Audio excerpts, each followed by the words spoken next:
In this video, you'll learn about the debate over the morality of slavery, and it engulfed many of the major churches in America. Christian denominations began to break up along geographic lines that mirrored the sectional crisis. These divisions contributed to the rising tensions leading to the Civil War. In the 18th and 19th centuries, many white church leaders and ordinary Christians had expressed contradictory views on slavery.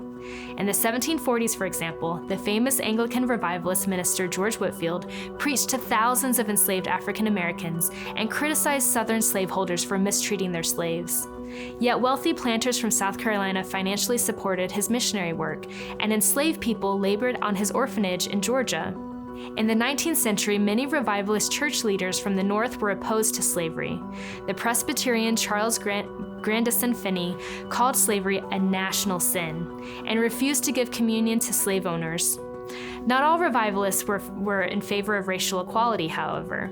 Northern Methodists, for example, did not want Gilbert Haven, a bishop from Massachusetts, to serve in their conferences because he opposed the racial segregation of congregations. African Americans and many Northern churches were required to sit apart from white worshipers. Facing discrimination in white churches, Black clergy formed their own separate Baptist and Methodist congregations. The African Methodist Episcopal Church, organized in 1816, grew to almost 20,000 members by the eve of the Civil War.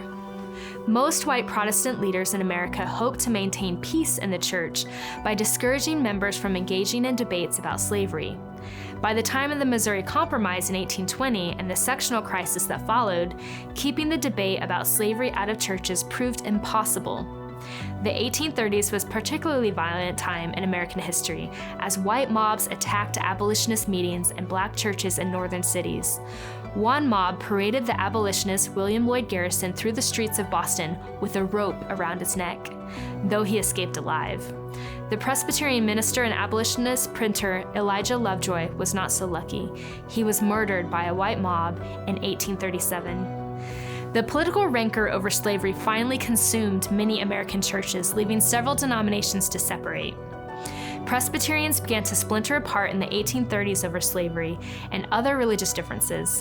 In 1844, the Methodist Episcopal Church broke into northern and southern factions after the northern-dominated General Conference that year suspended the Georgia bishop for owning slaves. A year later, white Southern Baptists formed the Southern Baptist Convention after their Northern Baptist counterparts refused to appoint missionaries who were slave owners. These divisions extended through the American Civil War as white ministers in the North continued to preach that slavery was a sin, while Southern ministers argued that slavery was ordained by God.